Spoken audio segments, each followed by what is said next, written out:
on considère que la creator economy, s'il lui fallait une date de naissance façon Jésus-Christ en zéro, ce serait avril 2005, la publication de la première vidéo sur YouTube.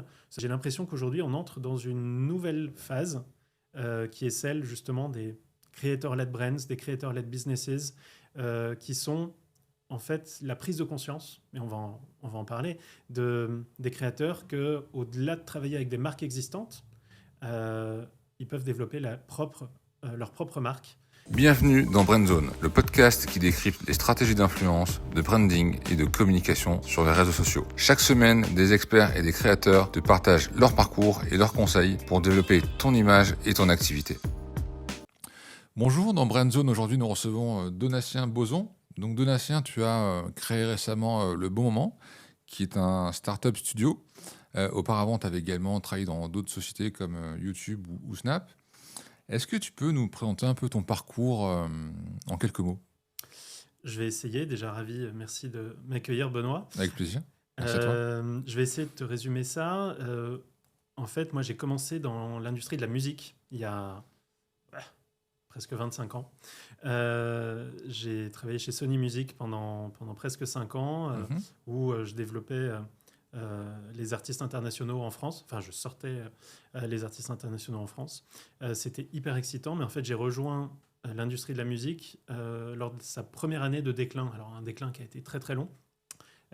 Si les plus anciens se souviendront, Napster, qui a un petit peu disrupté l'industrie. Alors, MySpace aidait plutôt l'industrie de la musique, mais Napster l'a un peu flingué, en tout cas dans sa version vente de CD à prix d'or. Et donc, j'ai connu le début des mauvaises années de la musique, et puis surtout des années où en fait l'industrie de la musique a vu le digital comme une menace. Et moi, à la base, je venais du digital. J'étais rentré chez Sony parce que j'avais créé un site de fans sur un groupe, mon groupe préféré. Ça avait attiré la maison de disques qui m'avait recruté, notamment pour ces skills-là. Et en fait, comme le digital était un peu en train d'attaquer l'industrie de la musique, il n'y avait aucun moyen de développer des stratégies digitales et ça me frustrait beaucoup. Et j'ai eu une opportunité de rejoindre très tôt Dailymotion. Et en fait, j'ai donné sa chance à cette intuition qu'il y avait quelque chose là-dedans. À l'époque, c'était surtout une plateforme pour des petites vidéos rigolotes, comme disait mon entourage. Et en fait, après avoir discuté avec Benjamin Bechbaum, le fondateur de Dailymotion, il m'avait exposé sa vision et je l'avais trouvée brillante et je m'étais dit, il faut absolument faire partie de ça très tôt, dès les débuts. Donc j'ai rejoint Dailymotion en 2006, avant que ce soit racheté que YouTube soit racheté par Google. Et ça a été 7 années magnifiques dans l'équipe contenu à justement développer les artistes musicaux, les labels de musique, les fédérations sportives, les médias qui avaient senti qu'il se passait quelque chose. Donc c'était hyper excitant. Il y avait une autre équipe qui, elle, s'occupait plutôt des créateurs qu'on appelait les motion makers à l'époque sur Dailymotion. Donc les créateurs individuels, on dirait endémiques aujourd'hui. Et cette équipe-là le faisait avec un peu moins de moyens que mon équipe qui s'occupait des partenaires professionnels, des télés, des labels de musique, etc. Et en fait, ils faisaient un travail fantastique qui était crucial, mais qui ne faisait pas grandir les créateurs aussi vite que ce qui se passait de l'autre côté, chez le concurrent principal, chez YouTube. Au bout de quelques années, je suis parti. Je suis passé par ce qu'on appelle un network, un MCN, qui s'appelait Base 79 à l'époque.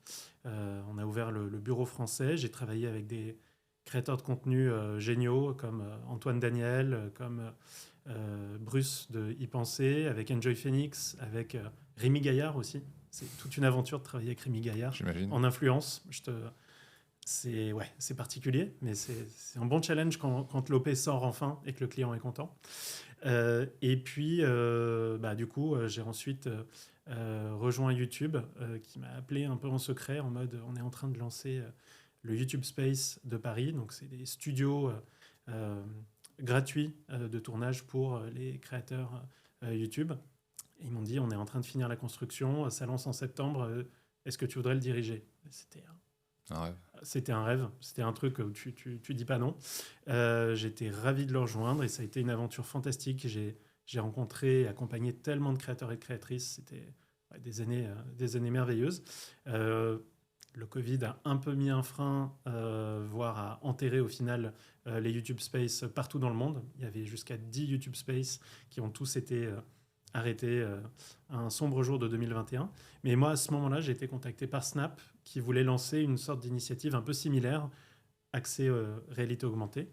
Et donc, j'ai un peu continué dans cette voie. Et puis, en fait, pendant toutes ces années, j'ai rencontré quelqu'un qui s'appelle Kian Kojandi, que vous connaissez peut-être comme le mec de Bref ou le mec de Hot Ones.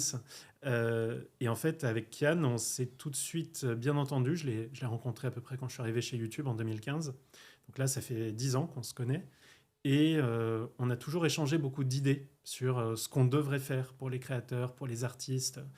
Et au bout d'un moment, il y avait un truc qui devait sortir, il fallait qu'on le fasse. C'était le bon moment pour lui parce qu'il finissait Bref 2. Moi, j'étais au bout de mon cycle chez Snap.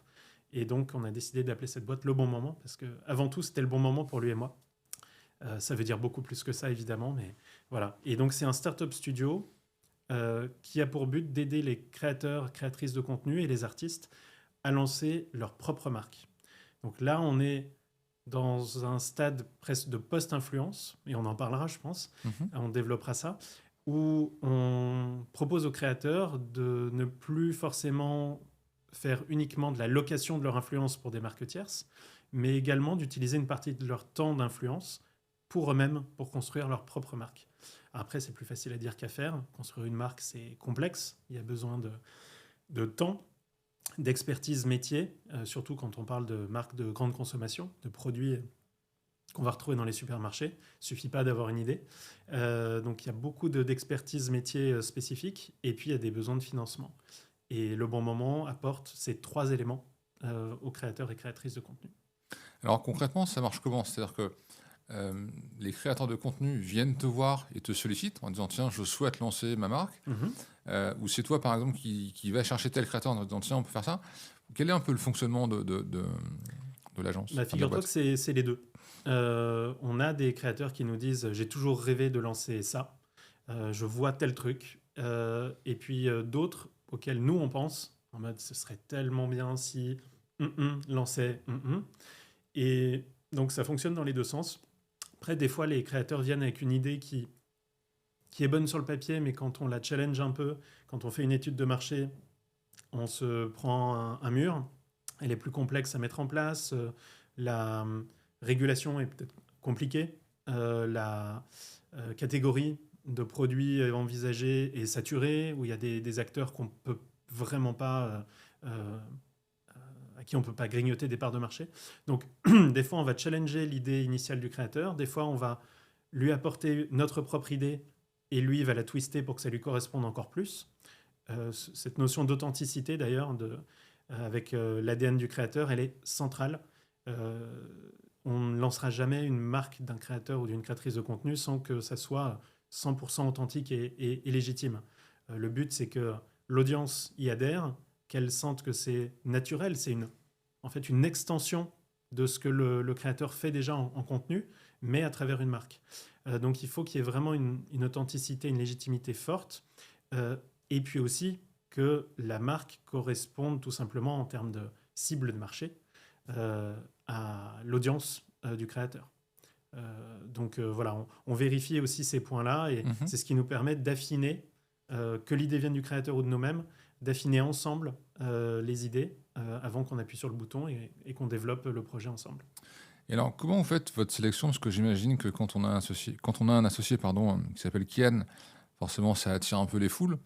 Donc, j'imagine que vous devez être très sollicité par différentes catégories de créateurs.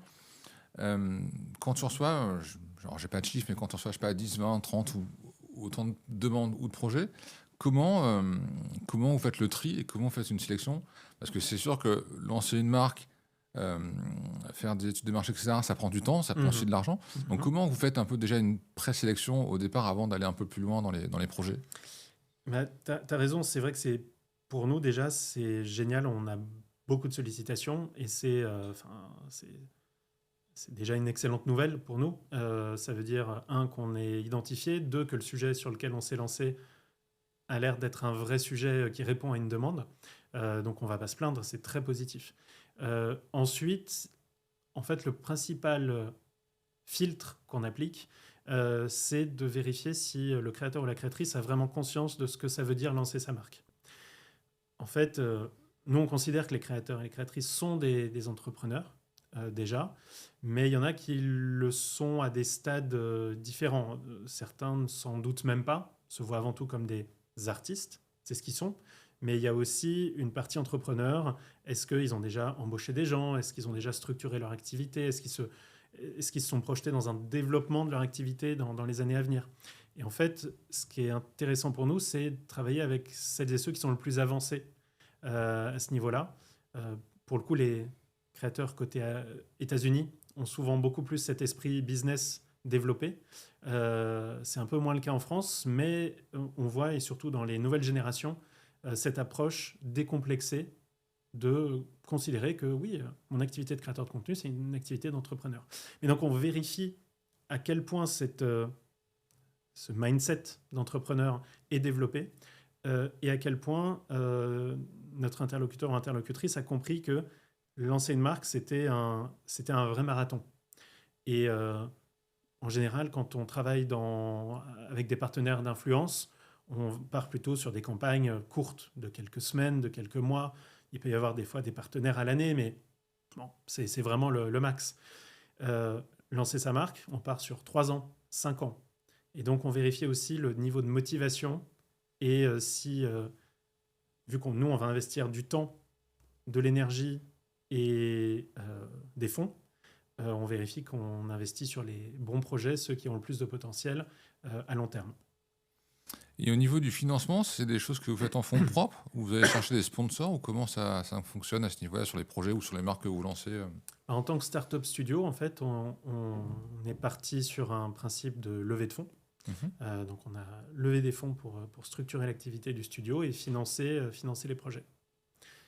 Et ensuite, évidemment, c'est comme dans tout startup studio, c'est le succès des projets qui va pas tout de suite, avec une petite latence, qui va permettre d'apporter le fonds de roulement qui permet d'investir dans d'autres, comme le ferait quelque part un producteur, un label de musique.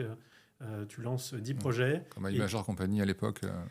Ou comme iMajor, tu me rappelles des belles années à l'époque du succès de Grégoire, notamment, qui a financé beaucoup d'autres lancements.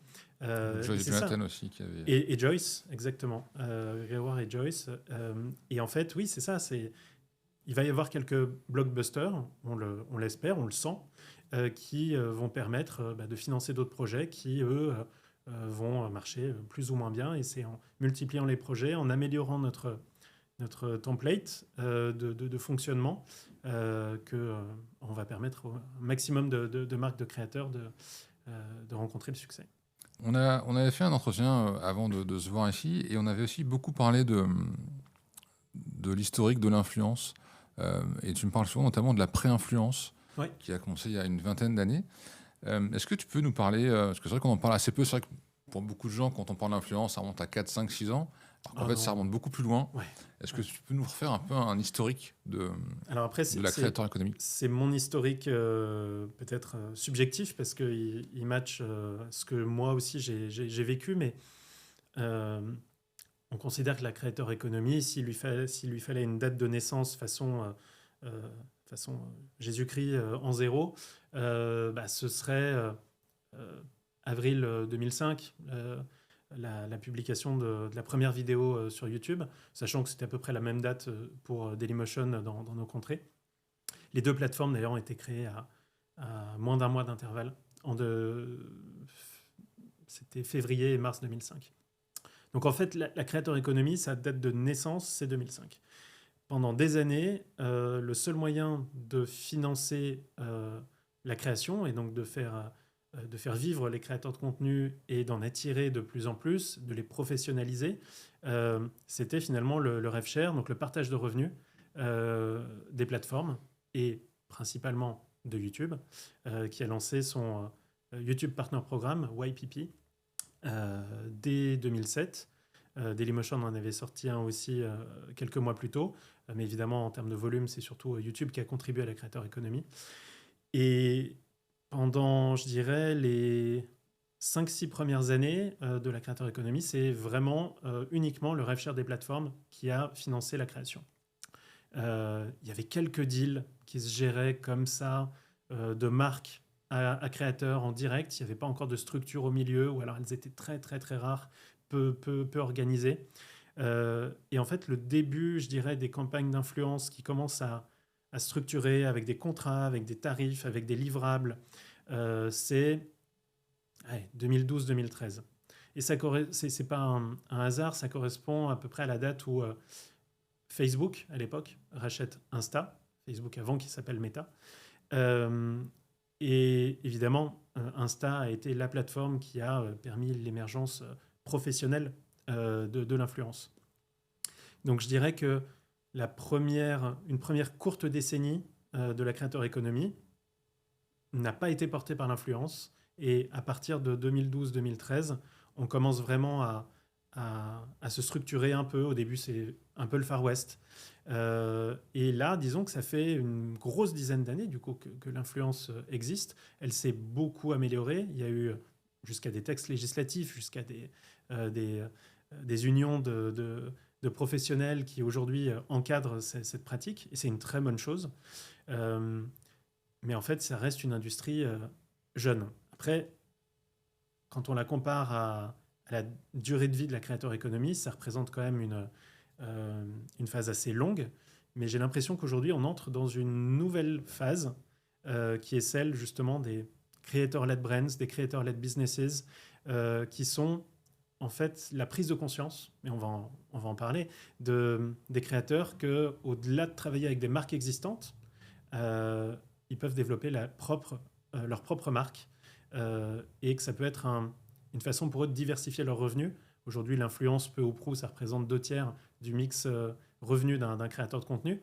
Il y a des grosses disparités selon les créateurs, hein, mais voilà. Et je pense qu'il y a besoin de diversifier un peu plus ses revenus, et notamment en lançant sa propre marque. Il y a un exemple que j'aime beaucoup citer, notamment dans la musique, donc tu vas certainement connaître. Je connais bien Thierry Saïd, qui est toujours d'ailleurs le manager de Matt Pokora. Et dans les années déjà 2005-2006, il faisait beaucoup de partenariats avec des marques, avec Matt, à une époque où faire des partenariats entre chanteurs et des marques, c'était un peu mal vu, parce que à l'époque, c'était la grande époque, beaucoup gagnaient de l'argent. Aujourd'hui, c'est devenu presque quelque chose à la mode. À quel moment, toi, tu t'es aperçu que les artistes ou même les créateurs commençaient à faire de plus en plus de partenariats avec des marques et que les marques, du coup, gagnaient aussi en crédibilité grâce aux créateurs? Écoute, je pense que c'est pas un hasard si tu cites un artiste musical et une date comme 2005-2006, parce que, comme je te le disais tout à l'heure, moi j'ai débarqué dans la musique en 2001-2002, et qui était 2001, qui était la première année de déclin des ventes. On est arrivé en même temps. Et en fait, voilà, et en fait, il y avait un besoin pour les artistes musicaux à l'époque de diversifier leurs revenus, puisque en quelques années, leurs ventes de CD ont été divisées par, j'ai plus le chiffre, mais c'était très très très conséquent. Et donc, ils avaient besoin de pouvoir travailler sur d'autres sources de revenus. Et les marques étaient justement un bon moyen de le faire. Et je me souviens d'ailleurs que Universal avait lancé dans ces années-là une division exactement dédiée au partenariat de marque avec les artistes, qui effectivement n'était pas très bien vu au début. Ça faisait un peu cheap. Ça faisait un peu, je vends pas suffisamment de musique, donc je dois compléter avec ça. Alors qu'en fait, non, c'est une façon de pas mettre tous ses œufs dans le même panier.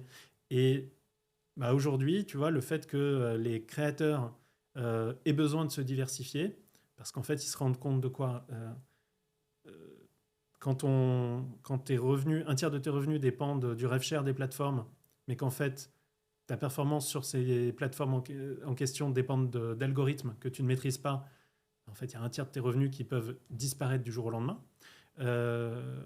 Et pareil pour l'influence, si peu ou prou 2/3 de tes revenus dépendent de ta désirabilité auprès de marques tierces, ça peut aussi s'en aller très vite. Soit parce que les marques réduisent leur budget marketing, et quand il y a des crises, on a vu que c'est souvent ça qui disparaît en premier, soit parce que d'autres créateurs sont plus désirables que toi sur ta catégorie. En fait, c'est hyper dangereux. Donc, il y a besoin de construire autant de sources de revenus que possible, et surtout des sources qui ne dépendent pas ou beaucoup moins d'acteurs externes. Et lancer sa propre marque, c'est une façon de maîtriser un peu mieux son destin. Aujourd'hui, tu parles de marque et c'est vrai qu'on voit beaucoup de créateurs lancer différents produits. Ça peut être des formations, ça peut être des masterclass, ça peut être des produits physiques, comme le fait Squeezie. C'est quoi ta vision justement de ces créateurs qui ne dépendent plus du tout des marques, alors, en partie ou en totalité, et qui partent maintenant vraiment sur des produits par rapport à leur secteur, par rapport à leur spécialité Alors déjà, je pense que ce serait une erreur de plus travailler avec des marques existantes et d'arrêter l'influence. Et on ne dit surtout pas ça aux créateurs, on leur dit diversifiez-vous. Mais si aujourd'hui, plus de la moitié de vos revenus dépendent du travail avec les marques, ça ne peut pas se débrancher du jour au lendemain en disant YOLO, je m'en fous, je vais lancer ma marque, j'ai plus besoin de vous. Non, non. Et tu mentionnais Squeezie. Squeezie n'a pas du tout arrêté de faire de l'influence. Il travaille avec des gros annonceurs qui l'aident notamment à financer ses projets les plus ambitieux. Et donc, encore une fois, il ne s'agit pas d'arrêter de travailler avec les marques, mais d'ouvrir un autre stream de revenus. Et j'ai oublié quelle était la question du coup. Quelle était ta vision justement par rapport aux gens qui se diversifient soit en totalité, soit en partie, mais ils vont créer leurs produits ils ont raison, et ne serait-ce que pour tester à quel point ton audience peut te suivre ou pas sur un projet dans lequel tu crois. Ça marchera ou ça ne marchera pas, mais c'est un bon test, je trouve, pour les créateurs vis-à-vis de la relation de confiance qu'ils ont établie avec leur audience, du moment que la marque, comme je le disais tout à l'heure, est vraiment raconte une histoire authentique par rapport à tout ce que le créateur a fait depuis qu'il a commencé à diffuser et à créer cette relation. Un créateur qui lance une marque qui ne lui correspond en rien, j'en sais rien, une marque d'alcool alors qu'on sait que tu ne bois pas, bon, il y a une petite dissonance là. Et c'est sûr que ça va clasher et que ton audience va te dire tu nous prends pour un con. Donc, il faut évidemment le faire bien, mais je trouve ça hyper intéressant. Et puis, en construisant ta marque, tu construis un actif dans la durée. Tu construis quelque chose qui peut peut-être se faire racheter aussi par un grand groupe plus tard. C'est quelque chose que tu possèdes. Et c'est il y a beaucoup de discussions, et je pense que tu entends les mêmes que moi aujourd'hui, de conseils qui sont donnés aux artistes, aux créateurs, de construire des IP et de posséder leurs IP. IP, propriété intellectuelle. Et construire sa marque, c'est construire son IP. Aujourd'hui, c'est surprenant parce qu'on voit tout type de créateurs. On parlait de ce que je disais tout à l'heure, mais il y a même des créateurs, on pourrait en citer plein, mais qui ont pas forcément des grosses communautés, mais qui ont des communautés à 50, 100, 200 cas, qui créent leurs produits. Alors, il y a plein de catégories, ça peut être des maillots de bain, des sacs, des bijoux. En fait, on a presque l'impression aujourd'hui que lancer une marque et lancer des produits, c'est quelque chose d'assez aisé. Alors, tout dépend de ton ambition en termes de canaux de distribution. Lancer ce qu'on appelle une DNVB, donc une Digitally Native Vertical Brand, donc une marque qui est née en ligne et qui se vend en ligne, c'est entre guillemets facile, c'est-à-dire que tu n'as à gérer que, je mets beaucoup de guillemets pour ceux qui nous écoutent à l'audio, mais tu n'as à gérer que le sourcing, la fabrication et la plateforme d'e-commerce, et le SAV qui va avec, bien sûr. Si tu lances des produits de grande consommation, et notamment alimentaires, là, il faut te tourner vers la grande distribution. C'est pas si facile de faire en sorte d'être référencé par les 4 grands en France de la grande distribution, et de l'être dans des bonnes conditions si tu es un créateur qui n'est pas dans le top 100 du YouTube Game français ou du Insta Game français. Donc je pense qu'il y a quand même besoin d'un peu de soutien, mais oui, on peut tester avec une approche 100% en ligne, déjà l'appétence de sa communauté. Et c'est un très bon signe pour nous quand on voit qu'il y a eu ces tests-là et qu'ils ont été concluants. Mais l'étape d'après, passer au monde physique, à la distribution physique nationale, grande distrib, c'est un petit peu plus complexe. Mais pour revenir aussi à l'autre partie de ta question qui est on n'a pas forcément besoin d'être Squeezie pour lancer sa marque, je suis complètement d'accord. À ceci près qu'il faut quand même avoir bien travaillé sa propre creator brand, être bien identifié en tant que créateur, avoir créé son format, son pseudo, son image, puisque c'est elle qui va venir soutenir et remplacer le marketing de la marque. Ça, c'est le premier point. Et le deuxième point, c'est qu'il faut qu'il y ait une communauté très engagée. Et quelque part, un créateur qui a 150K hyper engagé vaut plus que quelqu'un qui a 1 million mais qui ne touche plus que 30 000 personnes quand il sort une vidéo. Ça va de soi. Donc on vérifie surtout, c'est pas tant le compteur d'abonnés, c'est plutôt des notions de niveau de taux d'engagement qui comptent. Et puis quand on a une moyenne communauté, dans les quelques dizaines ou centaines de milliers d'abonnés, ce qui va compter, c'est peut-être sa spécialisation, sa niche. Alors pour moi, niche, c'est un terme très très positif, pas du tout péjoratif. Pour moi, une niche, c'est une spécialisation. Comme un médecin qui peut être spécialiste, moi je trouve que c'est une très bonne chose. Il ne sait faire que les yeux, l'ophtalmo, mais il est très très bon là-dedans.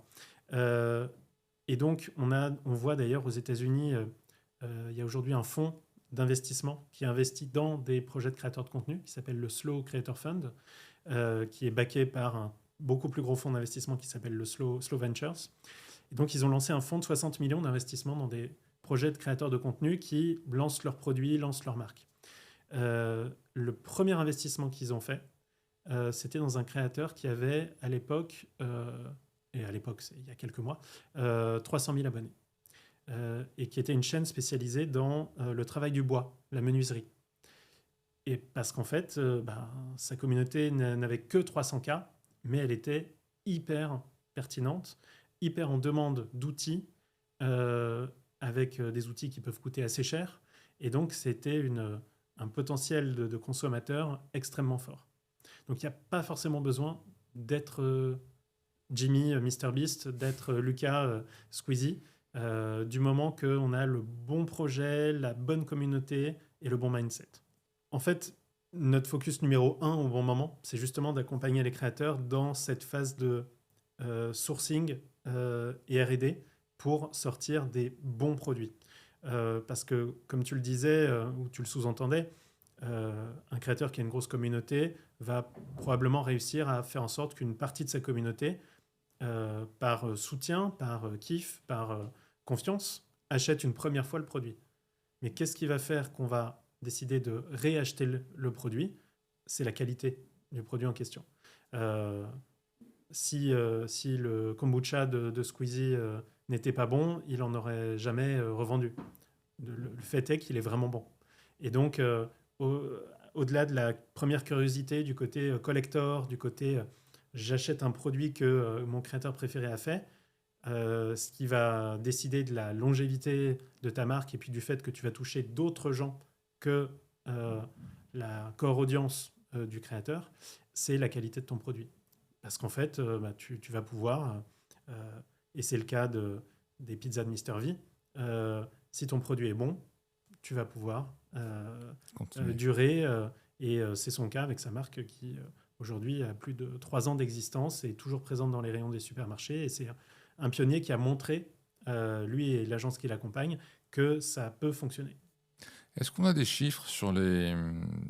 Parce que j'avais entendu dire qu'il y avait à peu près une marque sur deux qui tenait les 3 ans, et donc une sur deux qui allait au-delà des 3 ans. Est-ce qu'on a des premiers chiffres un peu officiels? Dans les marques de créateurs? Ouais. En tout cas, en France, c'est un secteur encore trop jeune. 2025, ça a été la vraie année de bascule. On sort à peine de 2025 quand on enregistre aujourd'hui. il va falloir un peu plus de recul que ça pour le déterminer. Mais c'est sûr que d'une manière générale, aujourd'hui, dans l'innovation traditionnelle, dans la grande distrib, dans les produits de grande conso qui sont en grande distrib et qui émanent d'industriels, il y a très peu d'innovation qui perdure. Parce que souvent, en fait, l'industriel doit déjà dépenser énormément en R&D pour arriver avec une innovation produit. Ça doit être testé pour être sûr que ça va plaire aux consommateurs. Et derrière, il dépense une fortune en marketing pour essayer de se faire remarquer et d'avoir l'attention des consommateurs. L'unfair advantage, comme on dit dans le monde des startups, l'avantage naturel que les créateurs ont, c'est qu'ils n'ont pas besoin de payer pour toucher leur première cible de conso. Et donc, on peut vraiment mettre quasiment tout le budget dans s'assurer que le produit est de bonne qualité, qu'il est bon. Et le créateur, grâce à sa communauté, va finalement substituer la majorité du budget marketing et permettre de lancer plus vite, moins cher, et donc de dérisquer un petit peu l'approche. Tu as déjà, toi, des projets dont tu peux parler ou comme vous êtes encore un peu jeune, tout est encore un peu confidentiel parce qu'en construction? Oui, malheureusement, tout est encore confidentiel, mais plus pour très longtemps. On est en train de développer plusieurs projets de façon très active et le premier devrait sortir et devrait atteindre les rayons des magasins toute fin avril, début mai. Donc c'est dans pas si longtemps, toute fin avril, début mai 2026, je précise. Et les autres... plutôt en fin d'année 2026. Le timing un peu de développement d'une innovation en grande consommation, normalement, c'est 18 à 24 mois. Alors, il y a certaines marques qui font beaucoup plus, d'autres qui font un chouïa moins. Et nous, on pense pouvoir réduire ce temps de développement à 9 mois. Donc, en gros, les produits qu'on est en train d'imaginer avec des créateurs ou des créatrices maintenant peuvent potentiellement sortir en fin d'année ou en tout début 27. Parce qu'il faut savoir qu'en grande distribution, notamment, tu as 2 fenêtres dans lesquelles tu rentres avec des innovations. La principale en avril-mai, où il y a 80% des innovations qui rentrent à ce moment-là, et la seconde vers septembre-octobre, où tu as quelques innovations qui rentrent. Donc il faut rentrer malheureusement dans ce planning si on veut pouvoir être bien positionné. Et il y aura des surprises au niveau des noms pour l'instant Ouais, je pense que notamment la première marque qu'on va sortir risque de surprendre pas mal de monde. D'accord. Écoute, on a hâte de voir ça. On a vu aussi dans les infos récemment que Lidl, on parlait de grande distribution, on y reviendra aussi, qui était et qui est d'ailleurs le premier investisseur en télé et en pub, bifurque, pour des tas de raisons, mais notamment bifurque en digital et en partie influence. Est-ce que pour toi, on est en train de vivre un tournant et est-ce que tu penses que les marques ou les grandes marques, voire la grande distribution, ira de plus en plus vers l'influence? Oui, je pense que aujourd'hui, il y a pas mal d'études qui le soulignent. En fait, les consommateurs ont tendance à beaucoup plus avoir confiance dans des individus, dans les créateurs de contenu, en ce qui concerne leur choix conso.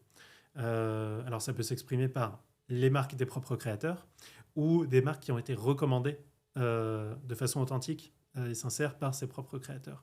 Et donc, je pense que c'est complètement logique que à la fois des industriels ou des retailers comme Lidl s'appuient sur les créateurs qui en plus permettent d'être plus flexibles. Je pense que quand on passe un spot sur M6 ou sur TF1, on a beau cibler dans son plan média des émissions qui touchent selon Médiamétrie telle cible, etc.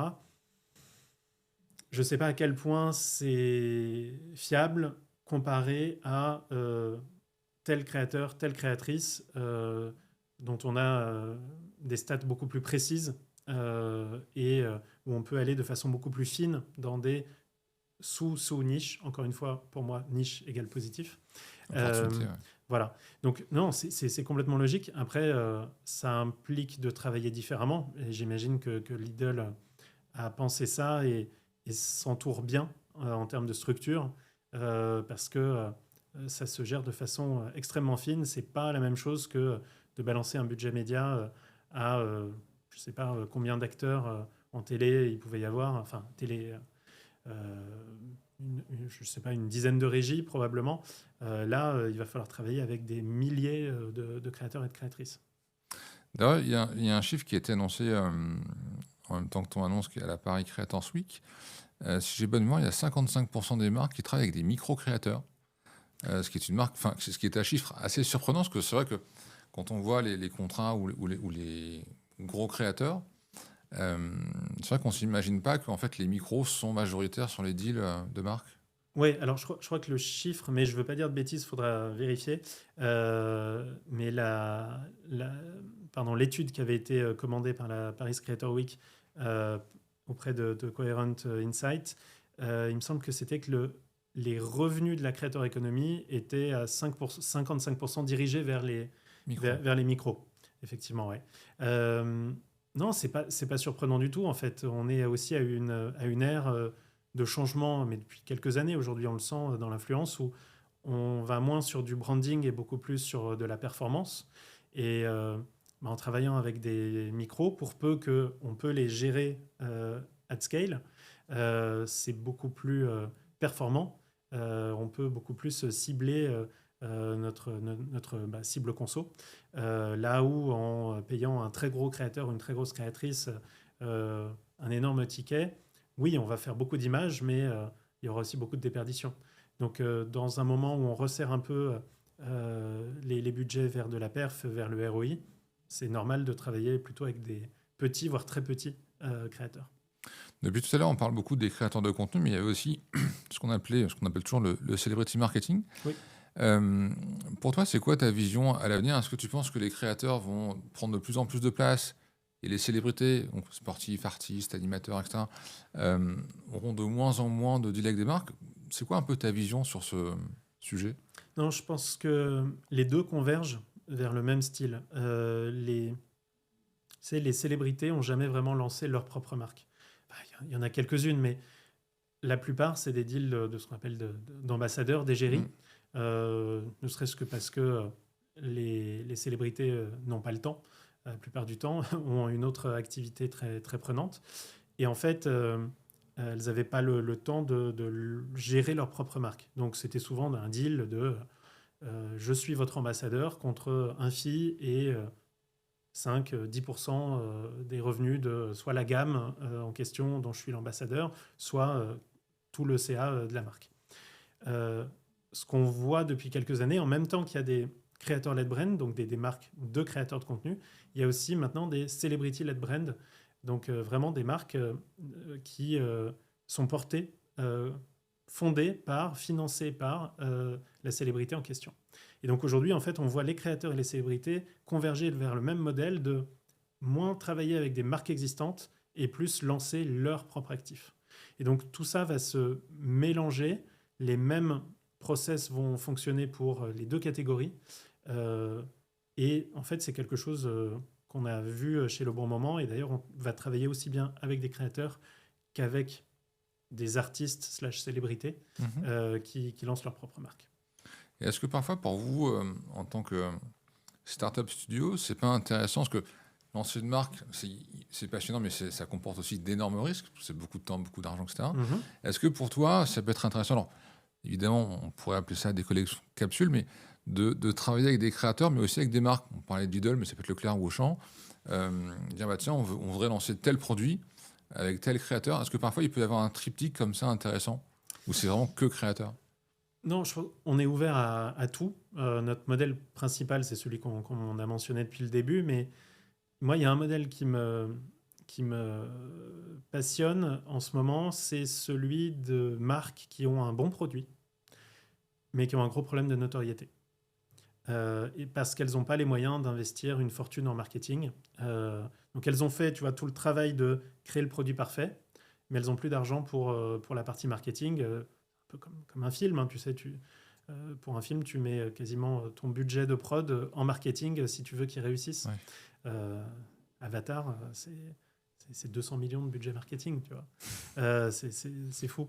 Donc, pour des marques, certaines marques, elles ont le bon produit, mais elles n'arrivent pas à toucher leur audience par manque de budget marketing. En fait, il pourrait y avoir un modèle dans lequel ces marques-là nous contactent ou nous, on les repère et on leur propose de s'allier avec un ou plusieurs créateurs de contenu qui, du coup, deviennent intéressés capitalistiquement parlant à la marque en question et qui vont permettre de la booster, de la rebooster complètement et de la faire changer de dimension.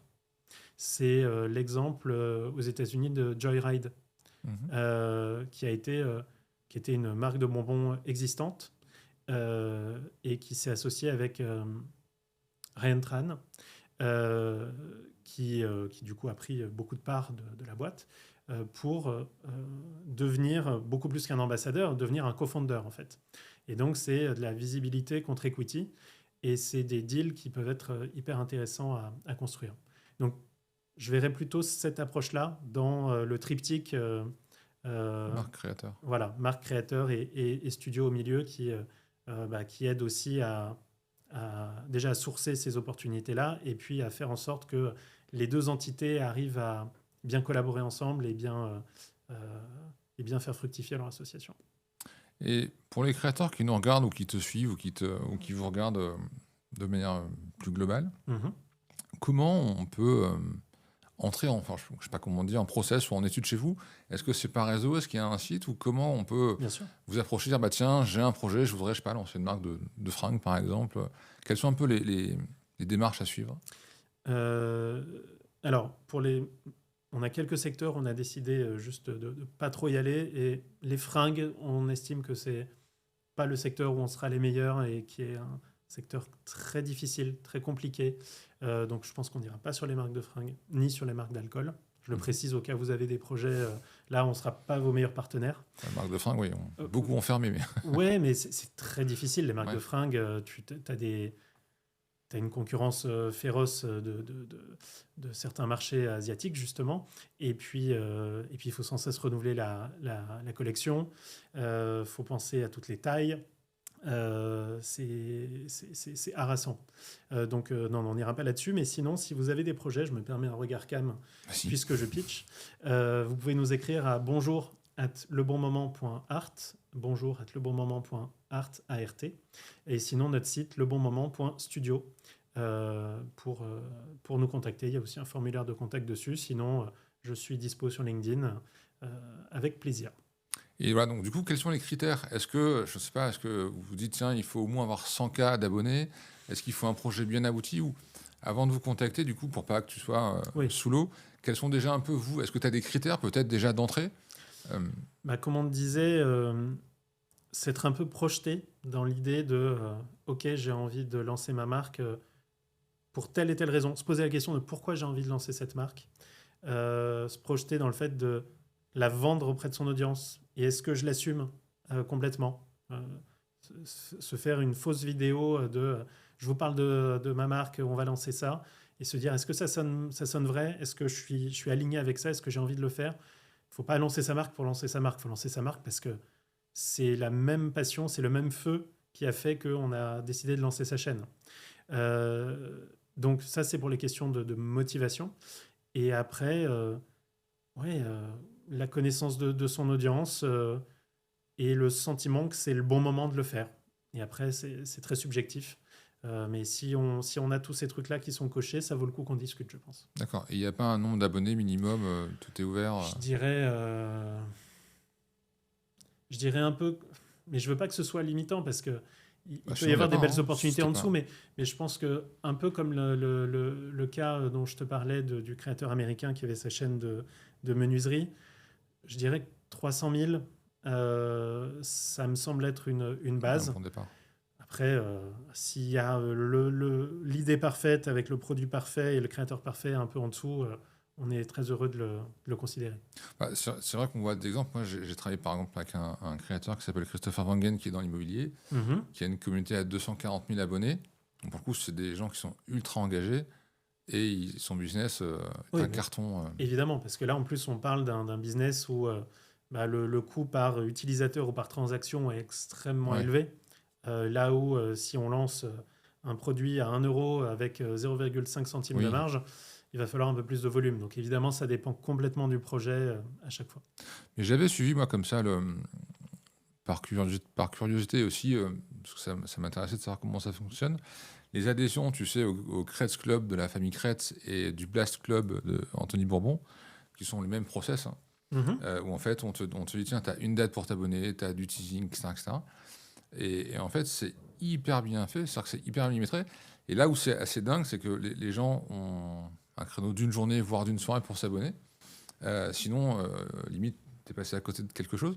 Mais tu as un vrai sentiment d'appartenance qui est assez fort. Et du coup, ça rejoint ce qu'on racontait tout à l'heure avec l'identification Il faut déjà l'avoir des avant, créateurs. ce Ouais, sentiment d'appartenance, mais après, évidemment, dans les mécanismes dont tu parles, on te, on te crée cette urgence, on c'est te ça. crée ce FOMO.